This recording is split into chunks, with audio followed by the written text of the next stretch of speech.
Hello, नमस्कार, आदाब, सत श्री अकाल और अस्सलाम वालेकुम। मैं हूं मोहम्मद अहमद काज़मी, लेकर आया हूं आपका पसंदीदा कार्यक्रम नज़र दुनिया पर।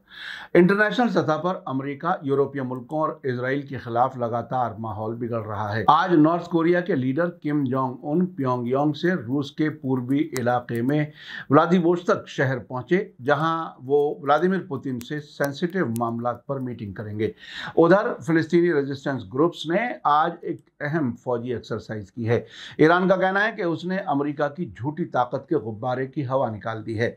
उधर पूर्वी लीबिया में खतरनाक बाढ़ से हजारों लोगों के मारे जाने की और बेघर होने की खबर है। एपिसोड काफी अहम है, आखिर तक जरूर देखें। अगर आपने अभी तक media star world YouTube channel subscribe नहीं किया है तो सब्सक्राइब कर लें और घंटी दबाना ना भूलें, ताकि हमारी हर नई वीडियो का नोटिफिकेशन आप तक पहुंच सके। नॉर्थ कोरियाई leader Kim Jong Un president Vladimir Putin के साथ मीटिंग के लिए रूस पहुंचे हैं, जिसमें संवेदनशील यानी सेंसिटिव मामलों पर बात होगी। रूसी सरकारी न्यूज एजेंसी रिया नोवोत्सी ने बताया है कि किम को ले जाने वाली एक ट्रेन रूस के फार ईस्ट में प्रिमोर्स्की इलाके में दाखिल हो गई। नॉर्थ कोरिया की सरकारी न्यूज एजेंसी KCNA के मुताबिक किम फौज, सरकार और उनकी हुक्मरां वर्कर्स पार्टी ऑफ कोरिया के जिम्मेदारों के साथ संडे दोपहर अपनी निजी ट्रेन से प्योंगयांग से रूस के लिए रवाना हुए थे। किम अक्सर गैर मुल्की दौरा नहीं करते और ये उनका 4 बरस में पहला गैर मुल्की दौरा है। क्रेमलिन के स्पोक्सपर्सन दिमित्री पेस्कोव ने रूसी मीडिया को बताया है कि ये एक पूरा सरकारी दौरा होगा। 2 डेलीगेशनों के बीच बातचीत होगी और उसके बाद अगर ज़रूरी हुआ तो दोनों लीडर आपस में अपनी बातचीत जारी रखेंगे। पुतिन इस वक्त ईस्टर्न इकोनॉमिक फोरम की मीटिंग के लिए व्लादिवोस्तोक शहर में है, जो कल वेडनेसडे तक चलेगी। पेस्कोव ने कहा कि पुतिन और किम के बीच फोरम की मीटिंग के बाद होगी और सेंसिटिव मामलों पर चर्चा होगी। उन्होंने कहा कि जाहिर है पड़ोसी के तौर पर हमारे मुल्क सेंसिटिव मैदानों में भी आपस में कोऑपरेशन करते हैं, जो खुलकर बताने वाले और ऐलान किए जाने वाले नहीं होने चाहिए। पड़ोसी मुल्कों के लिए ये बिल्कुल नॉर्मल है। इसी बीच रूस की तास न्यूज एजेंसी ने कहा है कि पुतिन और किम जोंग उन बहुत जल्द क्रेमलिन से फार ईस्ट के इलाके में बातचीत करेंगे। पहले की रिपोर्टों के मुताबिक दोनों लीडर्स के बीच जल्द ही बातचीत पहले से तय थी। व्लादिवोस्तोक से तास की खबर के मुताबिक क्रेमलिन के स्पोक्सपर्सन दिमित्री पेस्कोव ने मीडिया को बताया है कि प्रेसिडेंट व्लादिमीर पुतिन और नॉर्थ कोरियाई लीडर किम जोंग उन के बीच रूस के फार ईस्ट में मुलाकात होगी। उन्होंने कहा कि हम अभी तक नहीं बता रहे हैं कि बातचीत फार ईस्ट में कहां होगी। क्रेमलिन के अफसर के मुताबिक कोई प्रेस कॉन्फ्रेंस नहीं की जाएगी। इससे पहले अल जजीरा ने नॉर्थ कोरिया के मीडिया के हवाले से बताया है कि एक शानदार लेकिन जंग के लिए तैयार बड़ी हरे रंग की ट्रेन नॉर्थ कोरिया का बॉर्डर पार करके रूस में किम जोंग उन को लेकर प्रेसिडेंट व्लादिमीर पुतिन के साथ मुलाकात के लिए पहुंच गई है। 2011 में हुकूमत संभालने के बाद से किम ने 7 इंटरनेशनल दौरे किए हैं और 2 बार साउथ कोरिया में बॉर्डर पार किया है। उन्होंने ज़्यादातर गैर मुल्की दौरों में पीली पट्टी से सजी ट्रेन का ही इस्तेमाल किया है। सवाल ये पैदा होता है कि किम जोंग उन ट्रेन से क्यों सफ़र करते हैं। 2018 के बीजिंग दौरे से लेकर 2019 में अमेरिकी प्रेसिडेंट डोनाल्ड ट्रंप के साथ हनोई में मुलाकात तक किम ने कई हाई प्रोफाइल दौरों के लिए अपनी ट्रेन का इस्तेमाल किया है। कहा जाता है कि किम के घराने में रेल से सफ़र को पसंद किया जाता है। किम जोंग उन के फादर किम जोंग इल उड़ान के डर के लिए जाने जाते थे। उन्होंने अपने गैर मुल्की दौरों को बख्तरबंद ट्रेन से चीन और रूस तक के दौरों तक ही महदूद रखा था। सीनियर किम ने एक बार 2001 में प्योंगयांग से मॉस्को और वापसी तक 20,000 किलोमीटर के दौरे के लिए अपनी ट्रेन का ही इस्तेमाल किया था, जिसमें तकरीबन 24 दिन लगे थे। सरकारी नॉर्थ कोरियाई बयान के मुताबिक किम जोंग इल 2011 में फील्ड गाइडेंस दौरे के लिए ट्रेन में थे, जब दिल का दौरा पड़ने से उनकी मौत हो गई थी। किम जोंग इल और उनके फादर और नॉर्थ कोरिया के फाउंडर किम इल सुंग के जरिए इस्तेमाल की जाने वाली रेलगाड़ियां अब प्योंगयांग के कुमसुसन मेमोरियल पैलेस में नुमाइश के लिए रखी हुई हैं, जहां दोनों लीडर्स की डेड बॉडीज भी रखी हुई हैं। उधर फिलिस्तीनी रेजिस्टेंस ग्रुप्स ने आज बड़े पैमाने पर माइटी पिलर 4 नाम की फौजी एक्सरसाइज की है। प्रेस टीवी के मुताबिक फिलिस्तीनी रेजिस्टेंस ग्रुप्स ने नेतन्याहू की शिद्दत पसंद सरकार के जरिए फिलिस्तीनी रेजिस्टेंस ग्रुप्स के हाई प्रोफाइल लीडर्स के कत्ल की धमकियों के बीच गाजा पट्टी में बड़े पैमाने पर फौजी एक्सरसाइज की है।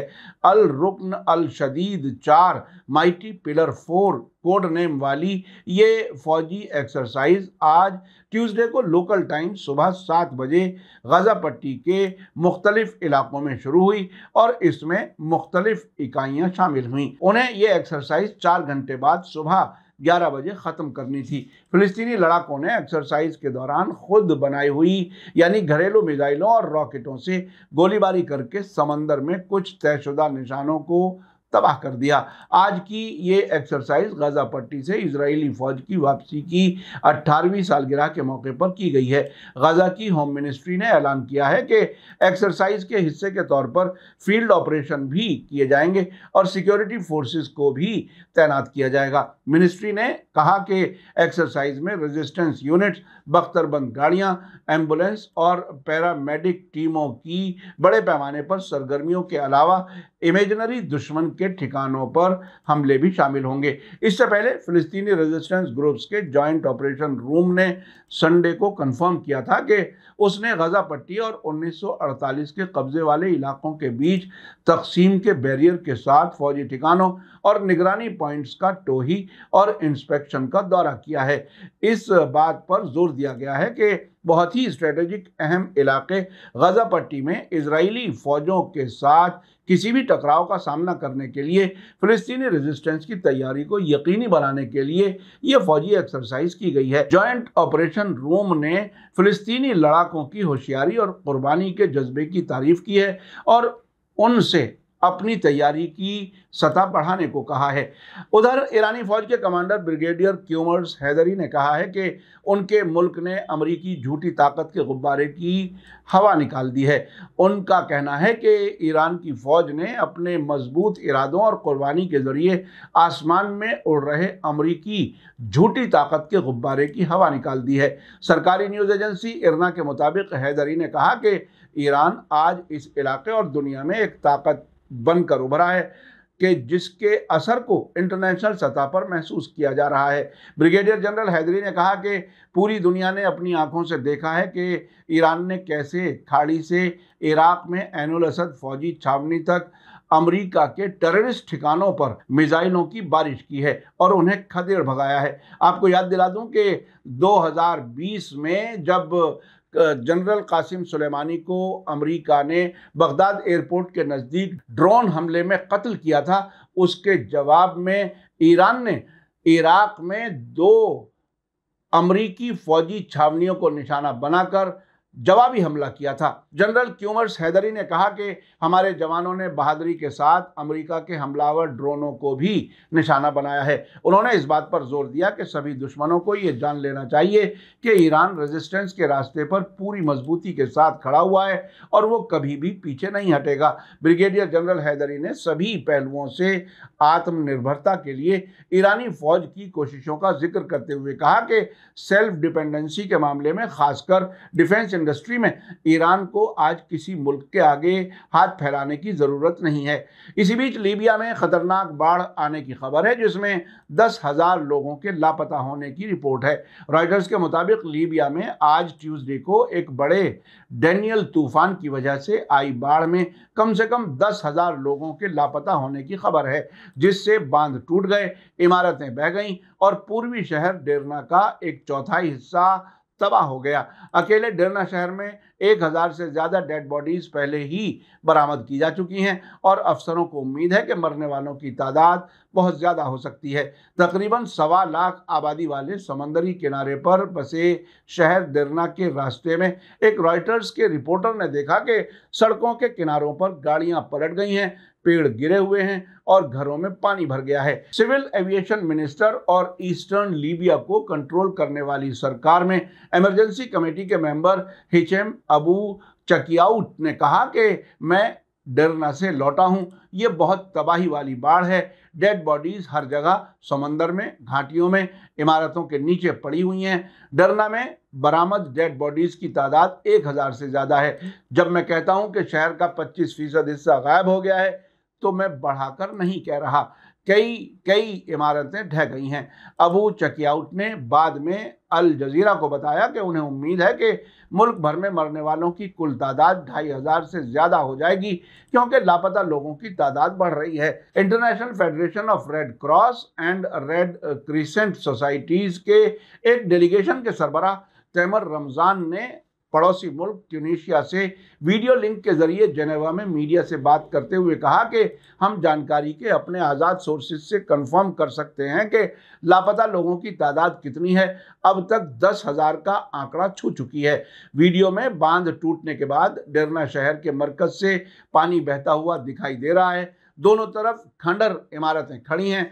फेसबुक पर साझा किए गए एक और वीडियो, जिसे रॉयटर्स आज़ाद तरीके से कंफर्म नहीं कर सका, फुटपाथ पर कंबल में ढकी दर्जनों डेड बॉडीज दिखाई दे रही हैं। लीबियाई टेलीविजन स्टेशन अल मसर के जरिए जारी की गई वीडियो फुटेज में लोगों को एक रबड़ की नाव में डेड बॉडीज की तलाश करते हुए और समंदर से एक डेड बॉडी को निकालते हुए दिखाया गया है। अल मसर की रिपोर्ट में एम्बुलेंस के लिए काम करने वाले खलीफा तुइल ने कहा कि हमारे पास लोगों को बचाने के लिए कुछ भी नहीं है, कोई मशीन नहीं है, हम फौरन मदद मांग रहे हैं। वीडियो में एक आवाज़ को ये कहते हुए सुना जा सकता है, वहाँ एक बांध हुआ करता था।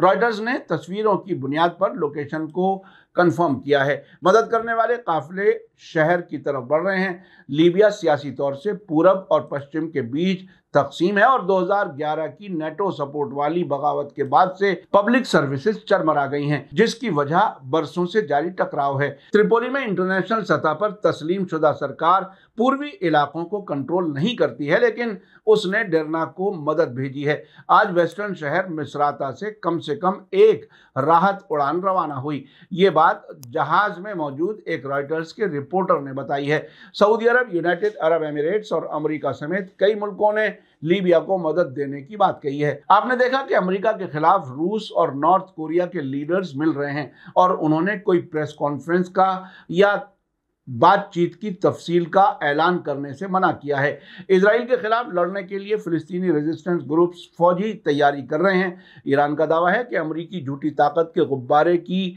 हवा निकाल दी गई है। ये सब साफ इशारे हैं कि अब अमेरिका और इजराइल से कोई डरता नहीं है। आंखों में आंखें डालकर जवाब दिया जा रहा है। मीडिया स्टार वर्ल्ड लगातार नजर रखे हुए है। इसी के साथ मुझे दीजिए इजाजत। आज का एपिसोड कैसा लगा कमेंट्स में जरूर लिखें। थैंक यू, धन्यवाद, शुक्रिया। जय भारत, जय हिंद। मीडिया स्टार वर्ल्ड के और वीडियो देखने के लिए हमारे चैनल को सब्सक्राइब करें और सीधे नोटिफिकेशन पाने के लिए बेल आइकन दबाएं। और अगर हमारी खबर सच्ची और अच्छी लगे तो अपने व्हाट्सएप, इंस्टाग्राम, फेसबुक और ट्विटर अकाउंट पर जरूर शेयर करें।